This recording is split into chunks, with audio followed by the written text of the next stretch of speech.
Hola, ¿qué tal? ¿Cómo están todos ustedes? Les doy nuevamente la bienvenida al canal. Les saluda como siempre desde acá David Navarro y estamos en un nuevo video un poco más extendido, pero no para hacer referencia a un partido en concreto, sino a sacar algunas conclusiones de lo que hasta ahora ha entregado el Mundial. Por cierto, las definiciones ya de los 16avos de final para luego, por supuesto, hacer los cruces de la siguiente fase, de octavo de final. Suena raro porque hasta hace poco teníamos tan solo 32 selecciones, ahora hay bastantes más y, por cierto, una ronda más de eliminación.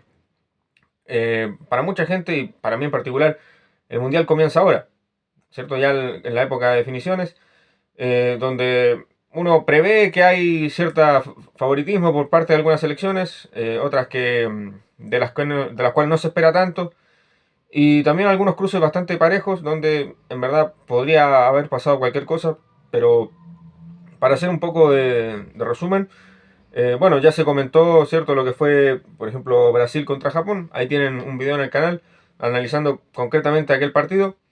Pero bueno, el resto de encuentros no se ha podido analizar en detalle, pero vamos a sacar unas pequeñas conclusiones de los distintos cruces y qué es lo que se puede esperar de cada selección a futuro, tanto de aquellas que avanzaron como de las que quedaron eliminadas, porque también tienen mucho que hacer.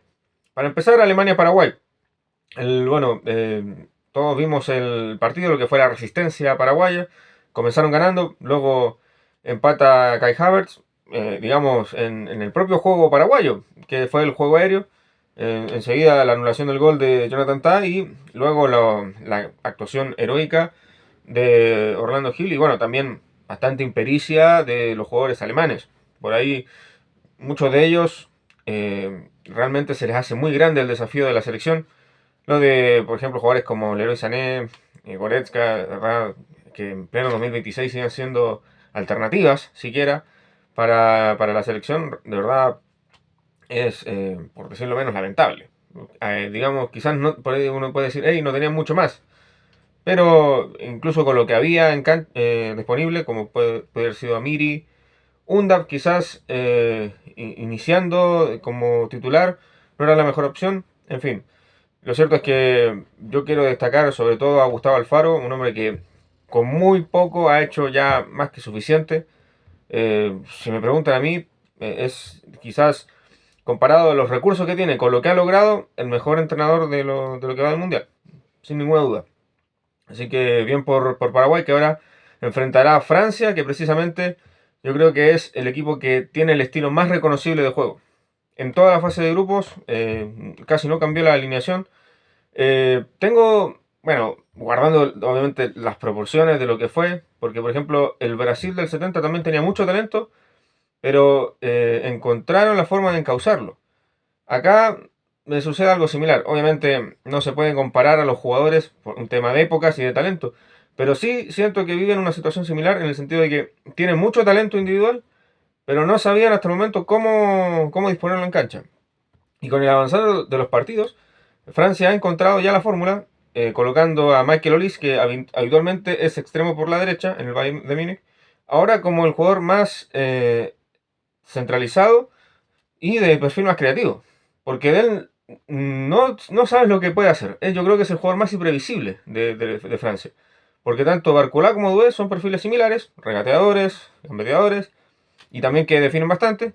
Dembélé, ambidiestro, pero ya sabes más o menos lo que puede llegar a ser. Obviamente que es difícil frenarlo. A Noruega le hizo 3 goles, los tres bastante similares, pero es un jugador que aparece, que también es bastante imprevisible, pero para mí el talento más especial es Michael Olise en Francia. Y asociándose muy bien con el gran definidor que es Kylian Mbappé. Esa sociedad yo creo que le va a dar muchos frutos a Francia, que digamos sin apelación le ganó a Suecia, que también digamos no se esperaba mucho de ellos. De hecho, Suecia clasifica al Mundial gracias a lo hecho en la Nations League. En las clasificatorias su rendimiento fue bastante pobre y ahora, digamos, ya avanzar de ronda fue, digamos, bastante premio para el conjunto de Graham Potter, que en todo caso, con lo que tiene, yo creo que le da para competir para otro mundial, para clasificar a otro mundial o hacer un digno papel en una Eurocopa. ¿Ya? Así que tranquilidad para Suecia, que con lo que tuvo, digamos, eh, digamos, puede seguir compitiendo a su nivel. Bueno, Francia enfrentará a Paraguay, ¿cierto? Ya está definido ese cruce. Y otro de los partidos de los cuales se esperaba bastante por lo parejo que era en el papel, aunque siento que fue bastante superior el equipo que avanzó, que me refiero por cierto a Marruecos, que dio cuenta de Países Bajos. Marruecos también en lo que ya se había mostrado dentro de lo que hizo en el propio Mundial. También juntando mucho talento individual, mucho talento, si se quiere, casi de barrio, casi callejero. Ese fútbol más desenfadado, con más desparpajo. Jugadores realmente notables, caso de Hakimi, de Unagi, Boadi, Saibari, que está siendo ya, digamos, quizá una de las grandes figuras del Mundial, el Canús, Brahim Díaz, de verdad, quizás después de Francia es el equipo que junta más talento de la mitad hacia arriba. Y bueno, Países Bajos le complicó bastante porque resistió, Verbruggen sacó unos balones impresionantes, ahí la defensa con Van Dijk, con Van de Ven, Van Heck, resistiendo bastante, pero Países Bajos careciendo quizás de ese talento más diferencial, apoyándose más en lo colectivo y encontrando el gol en un contraataque. Digamos, Marruecos es el que propuso, el que buscaba el balón, pero fue Países Bajos el que se encontró con la ventaja. Luego ya en una de las últimas jugadas, digamos, prescindiendo de ese talento individual, es un balón aéreo. Y le ganan a Van Dijk, algo realmente raro en el central del Liverpool, pero es Marruecos finalmente el que logra empatar y luego se imponen los lanzamientos penales. Así que fue ahí bastante mínima la diferencia. No fue como el caso de Paraguay, que fue una defensa pretoriana, digamos, a ultranza, y obran, digamos, casi un milagro frente a Alemania. Aquí fue más bien un poco de justicia, siento yo, el hecho de que avanzara Marruecos. Pero también en buena hora por, digamos, concretar de alguna manera los penales y también tener a un portero también muy importante como fue Bono, porque los penales fallados fueron errores de los definidores, no mérito de los arqueros, salvo el último de Bono a Summerville. Así que bien por Marruecos, que avanza y jugará contra Canadá. Lo de Canadá, digamos, último minuto a Sudáfrica, no mucho más. Era quizás un partido parejo, pero nivelando quizás hacia abajo. Canadá lo resolvió y ya está. Podrían haber sido a penales y ahí también pudo haber pasado cualquiera. Pero lo cierto es que yo creo que ahí en ese duelo de octavos, claramente es Marruecos el que tiene todas las de avanzar. Aunque con lo que se ha visto en el Mundial, nunca se sabe. Por el otro lado, ¿cierto? Ya, como dije, está listo el comentario de Brasil con Japón. Así que si quieren el comentario especializado de ese partido, pueden ir a verlo. Y el rival justamente de Brasil será Noruega. Y Noruega, conscientes de su nivel, conscientes de sus capacidades, no inventan nada. Tienen a un jugador diferencial como es Erling Haaland, otros muy talentosos como puede ser Martin Odegaard. Y al menos contra Costa de Marfil tuvieron que recurrir a Antonio Nusa, jugador que también por ahí esa celebración quizá un poco reivindicativa porque es un jugador como que solo mira hacia adelante. Quizás le cuesta un poco el retroceso defensivo, pero ya vieron el gol que hizo. O sea, puede justamente romper ese molde de tanto juego aéreo, tanto juego físico y sorprender a la defensa rival. Y bueno, luego lo inevitable, casi como Thanos, que aparece, ¿verdad? Erling Haaland, aunque no le habían llegado muchos balones, pero es un jugador que está siempre ahí. Y puede aparecer en cualquier minuto, un pase, digamos, bien hecho como el que hizo Berg, o bien un rebote, algo que pueda cazar el delantero del Manchester City. Y Costa de Marfil, la verdad, también. Yo creo que hicieron más de lo que se esperaba de ellos. Jugadores notables como Amad Diallo, que hizo un golazo. También Jan Diomandé, que lo más probable es que no se quede mucho en el equipo donde está, que es el RB Leipzig. Otros de mucha más experiencia, que quizás ya no los veamos en grandes citas como Frank Kessie, pero también bastante importante el hecho por el capitán. Agbadou y Kosuno, gran dupla de centrales. Ambos quizás también tengan buena proyección en sus siguientes aventuras, tanto a nivel de selección como a nivel de club. Y quedarse también con lo hecho por México.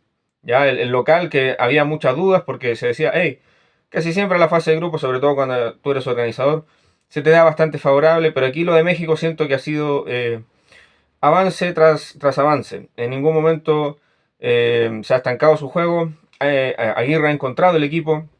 En el debut quizás en los nervios, las dudas, esa sensación de más bien no cometer errores. Y ahora sí siento que México en este partido contra Ecuador, que era un rival mucho más calificado que lo que pudo haber sido los que se encontró en la fase inicial, dio muestras de esa madurez y ya dando, digamos, no por sentado, sino que asumiendo más bien que el talento está, pero en su justa medida. ¿Ya? Y en nombres concretos como son claramente Julián Quiñones y Raúl Jiménez. México siento que puede competir, pero tiene que estar seguro y consciente de que esos son los dos jugadores que pueden llevarlo al éxito. Y no hay más. El resto son jugadores trabajadores, son jugadores que dan todo por la camiseta, que sudan, que trabajan, ¿verdad? Que bregan. Por ahí Gilberto Mora es muy joven. Quizá achacarle esa responsabilidad a un jugador de 18, 17 años no sea lo correcto. Él se atreve, él tiene digamos, ese desparpajo para jugar. Casi mete un golazo frente a Ecuador, pero hay que llevarlo con calma. Porque por ahí hay jugadores que pueden quemarse muy rápido, pero sin duda que hay un talento que desarrollar. Pero el talento que ya está hecho y el que necesitas para partidos de, digamos, de eliminación y en el día a día, lo tiene. Pero son esos dos jugadores en concreto. Raúl Jiménez, Julián Quiñones y no mucho más. ¿Ya? Y lo de Ecuador, lo ya he dicho lo que comenté en el post cuando le ganan a Alemania. Es un equipo que también tiene mucho talento, pero muy parecido, en el sentido de que jugadores gambeteadores, jugadores rápidos, pero falta el producto final, falta el que concrete, falta ese Mbappé, falta ese Haaland. No te digo un jugador de ese nivel, pero sí que cumple esa tarea, el de definir las jugadas, el de decir, hey, yo estoy acá para desatascar un partido, para meter los goles finalmente. Porque Ecuador tiene mucha generación, tiene muy buena defensa. Ecuador, pese a que no se vio tan sólido contra México, pero si se ordenan, si se repliegan, es un equipo muy difícil de vulnerar. Pero también hay que atacar y hay que hacer goles para ganar, lamentablemente. Y eso es lo que más le faltó a Ecuador en este mundial. Pero de todas maneras es bastante optimista hacia el futuro, lo que pueden hacer tanto a nivel sudamericano como también en estas grandes citas. Y bueno, también quedarse con lo más fresco, que justamente va a ser el rival de México en los octavos, que es Inglaterra. Y es preocupante, porque Inglaterra también en el grupo se encontró con rivales que quizás no le hicieron el peso, salvo Croacia, ¿cierto? Pero ahí justamente fue el primer partido y Inglaterra sacó, digamos, toda la carne de la parrilla, por así decirlo, y logró ganar. Pero en ningún momento se había amenazado el dominio de su victoria, digamos, de esa superioridad. Y tal vez ahora en la fase de definición, donde no se pueden cometer errores, vienen como esos fantasmas del pasado, los fracasos recientes, tanto en mundiales, como pudo haber sido Rusia, también Qatar, ¿cierto? Y ahora, y también las últimas dos euros, ¿cierto? Las últimas dos Eurocopas donde se quedó ahí en las puertas, en la final. Así que, bueno, ahora Thomas Tuchel tiene esa obligación prácticamente de llevar a Inglaterra a lo más alto, pero va a estar difícil porque imagínense que una selección como República Democrática del Congo, primera vez que participa en un mundial, digamos, con esa denominación, porque antes era Zaire, pero desde que es República Democrática del Congo, primera vez que participa en un mundial, jugadores, es verdad, con experiencia en ligas top, pero claramente un equipo inferior. Entonces, a Inglaterra cuando se le juega de chico a grande, y hay una ocasión de gol, puede aparecer, digamos, ya sea el error de Pickford, el error de Keji, una desconcentración ahí de alguno de los centrales, de los defensas, como fue en este caso, que fue Jet Spence, el que deja pasar el balón aéreo, y luego Pickford ahí, para mí, cuando gola el primer palo, siempre hay responsabilidad del arquero, por muy fuerte que sea el remate. Ya, eso no se puede permitir. Pero luego, en el otro lado, aparece Harry Kane, que lo comentaba con algunos amigos, ya tiene ese aura bueno, además de ser el capitán y el líder, además ese aura de campeón y de ganador. Ya no es ese jugador que todos decíamos, hey, está sobrevalorado, o incluso Lamentablemente es un tan buen jugador, pero no consigue ganar. Estaba en el Tottenham, se fue al Bayern de Múnich.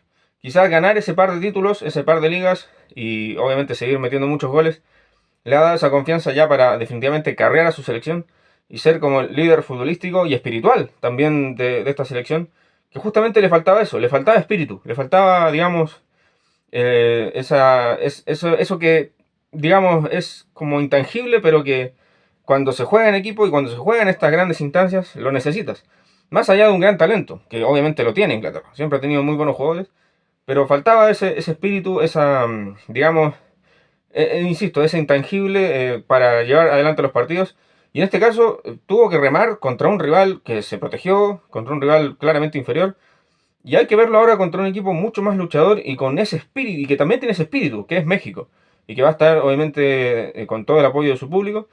Y hay que ver, porque quizás con un poquito más, digamos, y una mejor defensa, o quizás un poco más de suerte, eh, pueda darse ahí quizás una sorpresa. No lo sabemos en realidad, pero va a ser un duelo bastante interesante. El de México con Inglaterra, por un lugar en los cuartos de final.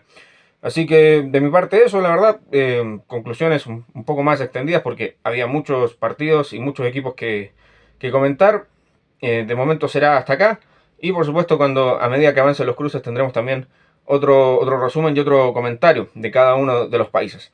Así que nada, agradecer a toda la gente que comparte, que ve este contenido, que me sigue en las redes sociales, por el apoyo también que he recibido en persona de mucha gente.